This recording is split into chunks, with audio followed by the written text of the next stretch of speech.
Right now, on the Foreman Boxing Magazine, I ran the Blade, Barkley.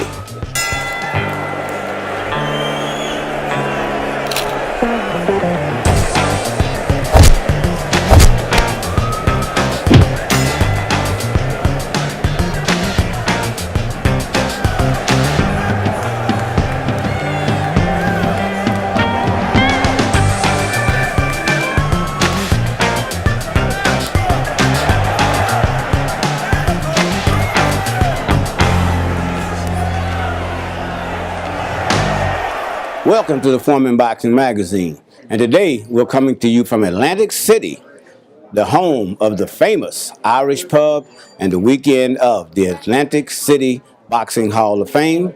My guest today is a three-time world champion. I ran the Blade, Barkley. I ran. You just doing my opening, you raised up 4. So did I miss one? You missed one. Okay, now I want to do the Iran story for a moment, but what I want to do is I'm going to kind of let's go back to the Thomas Hearns fight, because to me, I know the Duran fight was probably defining, but as bad as you didn't like that one, but I think the most defining fight of your career may have been the fight with Thomas Hearns, because you've been in the ring with like some legends. You're a legend yourself, but you were young at the time. So now, tell us about. I want to know first about the Thomas Hearns fight, because that was at that time Hitman had been like, you know, the killer. He was. I mean, he was the Hitman. He was the Motor. You know, it was the Cobra, the Motor City Assassin. He had like 3 different names. So, but how was it? And first of all, what did it take to make that fight? Well, first it took that a bunch of easy things that they felt that I couldn't do. Mm-hmm. You know what I'm saying? So they presented him the fight. Teddy Brenner presented me the fight. You know, and he said, you know, your next fight is gonna be Thomas Hearns, but first you got to get past Michael Olajide or James the Heat Kitchen. I said, well, no problem.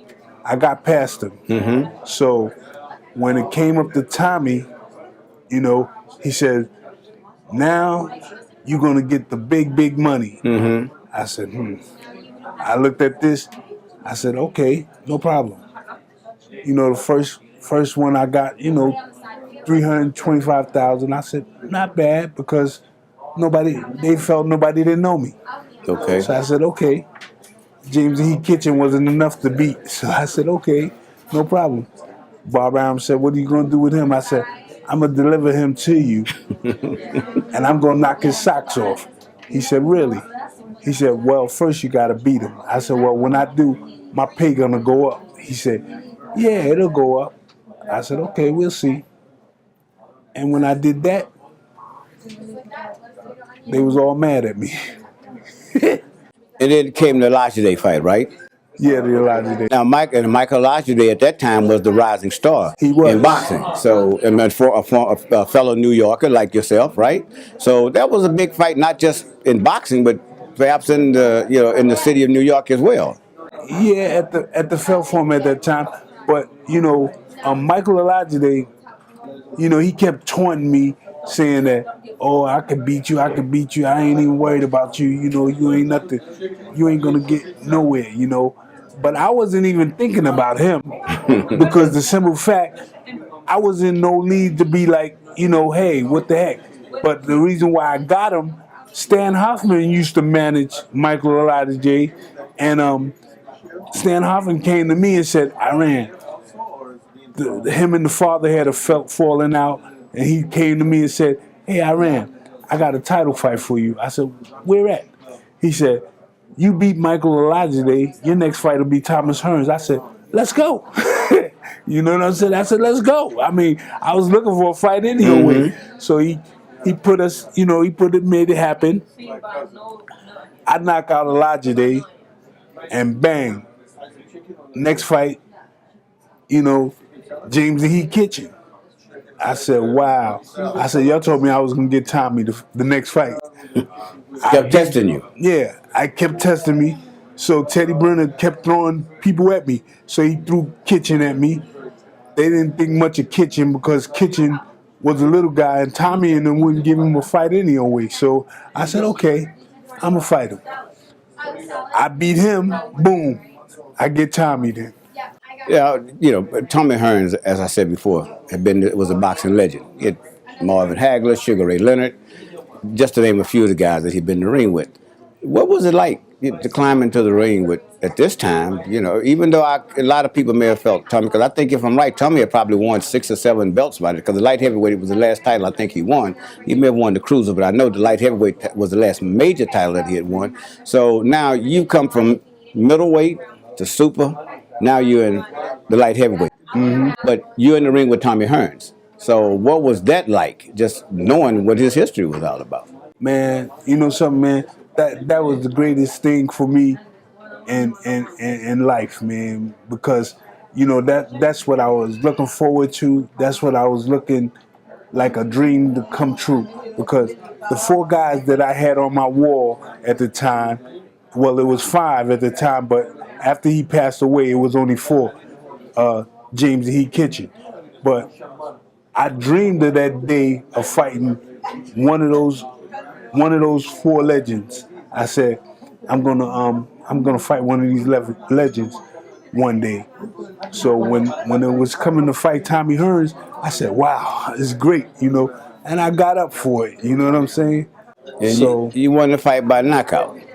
Did you see that? I mean, a lot of people that felt I was at that fight in particular. It'd been a pretty grueling fight, but the punch you threw that just like flattened Tommy out. What was it about?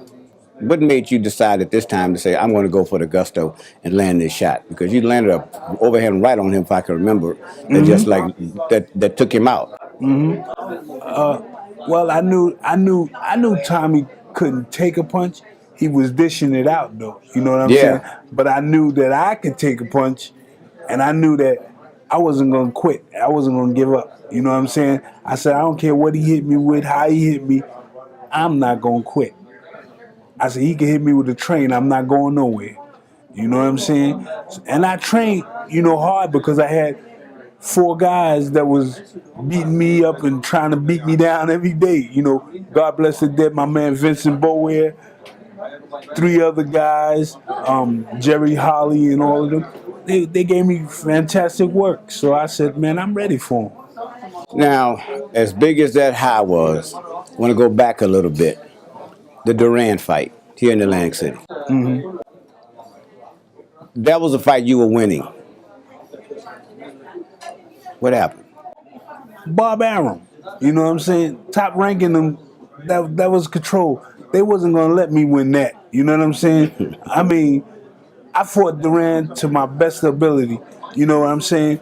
And for them to take this fight in like the last round because I got 1 knockdown, you know what I'm saying? We had a grueling fight from first round to the 11th round. Right. You know what I'm saying? I mean, it was just grueling, and I knew that if I didn't knock him out, I wasn't gonna win the fight. You know what I'm saying? Because Bob Arum had already pushed it up, was saying, well, he's revenging his buddy's death, Davy Moore. Right. You know what I'm saying? I said, Duran didn't kill Davy Moore. You know what I'm saying? Davy had a freak car accident. Right. You know what I'm saying? So, I mean, it was bothering me because they kept saying, Davy, you know what I'm saying? He's gonna revenge Davy and blah, blah, blah. I did revenge Davy, but I didn't get the decision. So that I knew that was gonna happen, but I said, if I don't knock him out, I'm not gonna get this decision. Where did you go? Where did that fight take you after it was over with? Was it a point of you felt at a low point in your time, or was it you just realized I got to keep doing this because this is what I do? You boxed what 17, 18 years, right? Yeah. Almost 20 years. So I mean, when you get in against a guy like that, what did you feel? Did it take you down to a level that you felt like do I want to do this again? If they keep doing this to me, or my career might be over after losing to Duran? You know something? That's funny because I felt that way. You know what I'm saying? I felt that way, but the God inside of me wouldn't allow me to quit. You know what I'm saying? It was like a focus thing. I said, okay, where do I go from here now? You know what I'm saying? I said, I didn't get that big money like I thought I was going to get, but where do I go? What direction I do? Do I quit or do I give up, or do I keep going? But that old soul in me wouldn't let me quit. What's there's a lot about boxers that people tend to not quite understand. Boxing, yeah, I have a brother who's a boxer, of course, and it can be a lonely life. You know, you're getting married. You know, you have a family, but then sometimes you put away from your family because you have to go away and train, and your wife and you're leaving children. If you got children at home, you know you got to get that part out the way because they don't understand why you're leaving too. Right. But what the life of a boxer? What can you compare it to? Wow. If I was to compare it, I would compare it to probably like a maybe an entertainer. You know what I'm saying? That's a jazz singer on the road all the time and not getting to see their family and Not living making a it lot of money. right, trying to make it a lot of money. Yeah. You know what I'm saying? And you saying, you know, hey, I got this money, and this is what I need to put my family where I need to put it. You know what I'm saying?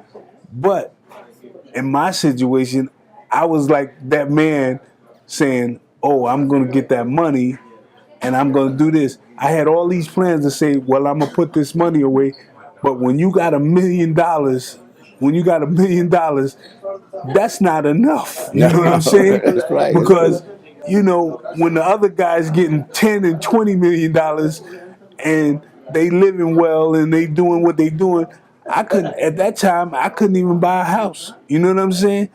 I said, "Wow!" I said, "I got $1 million, and I can't even get a house, and I still gotta, you know, come from the projects and live." You know what I'm saying? Which you have the ability to use your hands like as your that's your money maker. Right. So you have to be careful about a lot of things that you do. Now, Right. some fighters, you know, they may have other jobs or careers, but can you really train and be the fighter that you need to be by having a job somewhere else? Do you sink 24 hours a day into your boxing? Or did you No. rather, I should say? No. I mean, with me, unfortunately, I was working for somebody, but then I said, you know something, I quit. You know what I'm saying? I quit because I wanted to dedicate myself only to boxing. I said, this is my job. This is what I got to do. This is my livelihood. You know what I'm saying? I said, because I can't let this focus take me away, because if any other guys got a job and I've seen so many guys working and trying to balance that money to feed their family and stuff, and it never worked out. What's the pitfall in the sport of boxing? I mean, is it the manager, the promoter, hang-ons? What's the pitfalls? It's everything. You know what I'm saying? It's so much. You know, if you have the right manager, like Floyd, and you know, Floyd had the right advisors to give him the right advice, and they was making a lot of money for him. But if you don't have the right manager, and he don't know the game, and you teaching your manager the game, and he's trying to be friends with guys like Bob Arum and them, and I tell him, yo, they not your friends. I said, if I get knocked out or beat, is no me, is no you. You know what I'm saying? So you got to stay focused. You know, they ain't gonna care about you. You know what I'm saying? So So, what advice would you give to a young fighter? If a guy walked into the gym today, right now, you're standing there, and he says, you know, Mr. Barkley, I want to box. What advice would you give to that young fighter? I would tell him, I'll say, if you sure that you want to box, or is this something that you just want to do because you see a lot of money and stuff like that? I'm gonna say you can't focus on the money at that time. You know what I'm saying? Because you ain't gonna. You gotta go take steps. It takes steps to get to that money that you thinking that you see everybody driving around in. So, you know, the best I could tell you, man, save your money, keep your butt off the floor, and don't forget the duck. You had 3 belts, 4. 4 belts. I've got to get that straight. 4 belts. But you have 4 belts. Which one to you would you say was the most Which one to you was perhaps the most special? Let me tell you something, man. All the belts that I won, all the belts that I won, they all meant something to me. They all meant that they got me somewhere. See, when I won the Continental Americas belt, that got me to the title to fight for the WBA and the WBC. When I won those two belts, I was like, wow, and then that got me to fight for the heavyweight belt with Jerry Coetzee. I forgot about that one. Yeah. They put this WBB belt together and they said, well, Jerry could beat him. I went up there, knocked him out, bang, took that belt. So it was a fashionable thing. So the fact that you think, whether you people think that there's too many boxing organizations or not, you think that those belts means that much to the fighters as part of their trophy. Those belts mean that much to them. That's what you're saying. That no matter what kind of belt it is, when a fighter wins a belt, it's important to him. It's important because the simple fact, you know what I'm saying? When you got the WBA and the WBC, if it was just in the IBF at the time, if it was just those three belts, and it wasn't those other cornball belts or whatever you want to call them, you would never get a chance to fight for the real belts. Okay. So it kind of helped, because, Ray Leonard and Hagler and Duran and these guys, they wasn't fighting nobody and giving up their belt but fighting each other. You know what I'm saying? And they was making all the money. And when a new guy came in the block, you couldn't get a shot. You know what I'm saying? You couldn't get a shot. So what did you have to do to get a shot? You know what I'm saying? From one of them. So win one of those belts. Win one of them belts and move up. But when you won one of them belts, you didn't move up because the promoter didn't let you move up because the simple fact he was controlling those guys, and those guys was controlling in bed with the promoter. So you still losing. Have you thought about the fact that if fighters had a union, that would be any? You think that would be a big help to the fighters themselves? Or would it help the business of boxing? Well, you know something? I'm gonna tell you something now. The WBC had started a union that I can side with them to do. I asked Jose Suleiman to do it when his father was alive and he was being trained to be into the business. Me and him used to talk. Mauricio, you mean? Mauricio, and he was, he was good. He had an ear to listen. Years later, he came along. Me and Gerald McCullen was the first one to get a pension to do that. And I thanked them for that because, this was solely need, and fighters need to have another area for something like that to help them because some of them don't know how to manage money, don't know what money is. They take it, you get a big lump sum of money, you spend. That's right. You know what I'm saying? Yes. You spend because you never had it. You don't know what to do with it. Your education might not be that smart, so you spend it. But the time you get advice for it, it's gone. Too late. You know what I'm saying? It's usually too late. You know what I'm saying? So, it's a good thing to be like that. You get an opportunity to get a big name. You have the belt. But they come to you and say, I ran so-and-so, Marvin Hagler, Sugar Ray Leonard. There's more money, but if you take the fight, you're going to lose your belt. What do you do? Well, what I did, I had a situation like that. You know what I'm saying? I had two belts at one time. I had the WBC middleweight and the WBA light heavyweight title. So they wanted me to fight Tommy again. I gave up my WBC belt, which I shouldn't have did, Matter of fact, my IBF belt, I gave that up to go fight him for the light heavyweight title. To fight Tommy Hearns. To fight for the light Tommy heavyweight Hearns. title. Was it because of the money, or was it just because it was Tommy Hearns? Let me tell you, it was Tommy Hearns, but the money was a little better. I got a $500,000 then. Okay. You know what I'm saying? I said, what the heck I got to lose? You know what I'm saying? I fought for 325,000 the first time. The second time I'm getting a $500,000. So you can have this belt. You know what I'm saying? Can't eat the belt. That's one right. thing about it. You Can't eat the belt. you can have it. What would you say? And I want to get to promoters. That's a question I want to go with you first. But what would you say perhaps was one of the best fights that you've seen that you weren't in? What was one of the best fights you think you may have seen? Been at, watched on television, whatever. You know what? One of the best fights I ever seen and watched on television was with Toro Gotti. And he was against He was against Mickey Ward. Mickey Ward. Yeah. Now, it's interesting you should bring that fight up because a lot of people say that been a great fight. And maybe I made the mistake at the time. I thought it was two fighters that both was on the end of their careers. And they had nothing to do but Fight. fight. I mean, it was a good fight. Could they have put that same competition against another A fighter? Probably not, because I think at that time Arturo had lost to Floyd Mayweather already. Right. He had lost to Ivan Robinson. Right. And twice, as a matter of fact.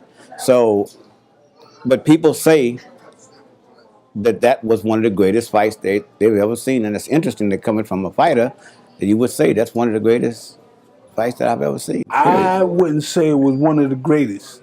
It was the best. It was it was up there, but I was the greatest. Well, that's why I excluded you away from You excluded me. But I'm saying, from that. but I would give it to him. Would you say your best fight was your winning the championship? Because I have, my brother sometimes, with George would sometimes say, my best fight wasn't winning the title. Actually, as easy as he won it the first time, it was very easy. It seemed easy anyway. But he would say that wasn't necessarily his best fight. Because there were some fights that you may have had that you put everything together that you wanted to do. You threw the right punch at the right time, the rhythm and all. But was winning the championship one of the best performances? Or was it just the happiest time of your? That was one of the best performances for me. I had a lot of performances, so winning the title for me was like one of the best because right then and there, I felt all my dreams and all the things that I worked for is come true. Mm-hmm. So that was a real big point for me then, and then to be let down by a promoter, you know what I'm saying? And Who was your promoter at the time? Bob Arum. Okay. To be let down by a promoter and lied by a promoter that I would be the guy to beat Sugar Ray Leonard. You know what I'm saying? Mm-hmm. And you have the big fight with Ray Leonard, and you have the money that you need to get over and everything, but he lied. Well, yeah, I guess you got a chance to, you did the Tonight Show. I remember that. You got a chance to do the Tonight Show. And someone said something the other day that I was talking with that was kind of interesting. They say, it's not the money that gets to people. So sometimes it's the fame that gets to people. And do you think that after beating Thomas Hearns, James Heath Kitchen, Michael Elijah, that the fame ever been an issue with you? Because now everybody knows who Iran Barkley is. No, they don't know who Iran Barkley is. They still don't know who Iran Barkley is.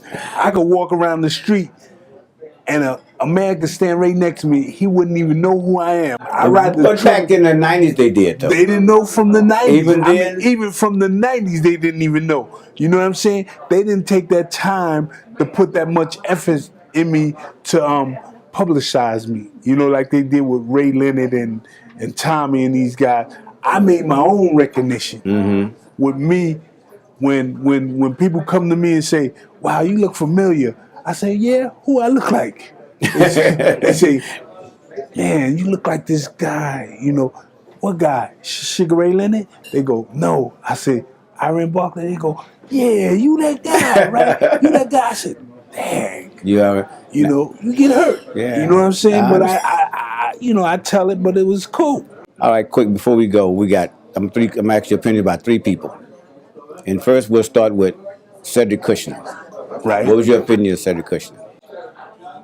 I thought, Cedric Kushner, I thought he was all right for the game to bring fighters where they need to be. You know what I'm saying? To get opponents and stuff like that. Far as making money with them, I can't really say. Don King. Don King, I would say Don King, the gift of gab. He would sell you the Brooklyn Bridge and then buy it back and then sell it again to somebody else and then make you think that you got billions of dollars and you got $3 over a nickel. But he Now, will pay you. Bob Arum. Bob Arum, sneaky liar, sneak. I don't think he lied through a way that conniving. You know what I'm saying? But will pay you everything that he tell you that he's gonna give you. But as far as you boosting up your dream and making it happen, nah. Well, Bob's best quote was, "Yesterday I was lying. Today I'm telling the truth." I mean, And he's still lying. And he's still lying. So, well, I'll tell you what, Iran. It's been very entertaining sitting here with you, conversation. As one of the warriors in the game, and people still, to this day, you may not, maybe they don't recognize you No. when they do, but when people say the name of Iran Barkley, that's a different thing. people go, he That's was a a warrior. different thing He was a because warrior. they know they're gonna see a fight. Yes. They know they're gonna see a warrior. I mean, today I open up the doors for these guys to make the money like they're doing now, and I can't seem to get at least 1 or 2 more fights and say bye bye, but they push me out. What's life for Iran Barkley now?